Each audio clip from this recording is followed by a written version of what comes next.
हम इस समय उदयपुर की फतेह सागर झील के किनारे मौजूद है और फतेह सागर की झील अरावली की वादियों के बीच में है।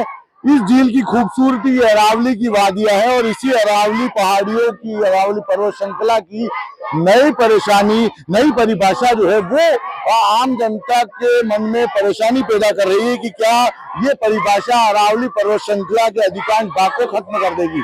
इसी को लेकर लगातार प्रदर्शन, आंदोलन जो है वो जारी है। इस समय आप मेरे पीछे देख सकते हैं कि फतेह सागर की पहाड़ पर अरावली की पहाड़ियों के बीच में ये स्कूली नन्हे नन्हे बच्चे भी अरावली की नई परिभाषा को लेकर चिंतित है और इनका मानना है कि अरावली को बचाने के लिए हर वर्ग को आगे आना चाहिए और इसी के चलते बच्चे भी आज रैली निकालते हुए सेव अरावली की तख्तियां, आप देखिए कि हाथों में सेव अरावली की तख्तियां हैं, ये लेकर निकल रहे हैं। अच्छा, क्यों आए हैं आप आज यहाँ पर सब लोग? क्योंकि हम लोग अरावली के प्रोटेस्ट कर रहे हैं, क्योंकि सुप्रीम कोर्ट ने ऑर्डर दिया है कि जो अरावली रेंज 100 मीटर से नीचे होगी उसमें माइनिंग की जाएगी और जो 100 मीटर से ऊपर होगी उसमें प्रोटेक्शन होगी।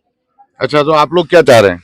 हम लोग चाह रहे हैं कि अगर पहाड़ सेम है तो हम लोग क्यों एक के लिए प्रोटेक्शन कर रहे हैं और एक के लिए हम लोग माइनिंग करवा रहे हैं। तो हम सुप्रीम कोर्ट से रिक्वेस्ट करना चाहते हैं कि प्लीज डिसीजन को वापस ले और कुछ अच्छा फैसला ले। क्या चाहते हैं आप लोग?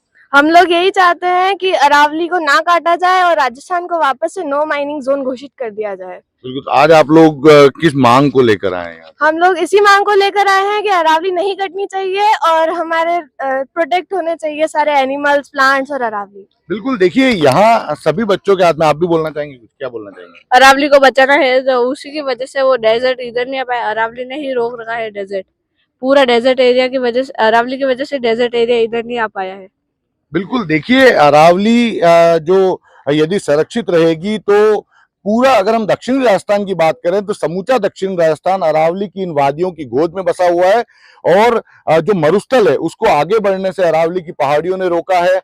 पेयजल का स्रोत जो है वो अरावली की इन पहाड़ियों से बने हैं और इसके अलावा बड़ी संख्या में जंगली जानवरों के संरक्षण का भी ये जो केंद्र है अरावली की पहाड़ियां बनी हुई है। आप देखिए कि हरी भरी पहाड़ियां न सिर्फ स्वच्छ पर्यावरण, स्वच्छ वातावरण देती है बल्कि स्वच्छ हवा देती है और कई लोगों के लिए जीविकोपार्जन का साधन जो है वो अरावली की पहाड़ियां बनी हुई है। तो इसकी नई परिभाषा हर वर्ग के लिए चिंता का विषय बनी हुई है। आपने नन्हे नन्हे बच्चों को भी सुना कि इनका भी मानना है कि ऐसा नहीं होना चाहिए कि एक पहाड़ी का प्रोटेक्शन किया जाए और दूसरी पहाड़ी को काट दिया जाए, तो सभी को एक श्रेणी में रखा जाए, यही मांग की जा रही है। और लगातार जब से अरावली की नई परिभाषा तय की जा रही है उसके बाद से लगातार देश में आंदोलन चल रहा है और अरावली को बचाने के लिए मुहिम तेज होती नजर आ रही है।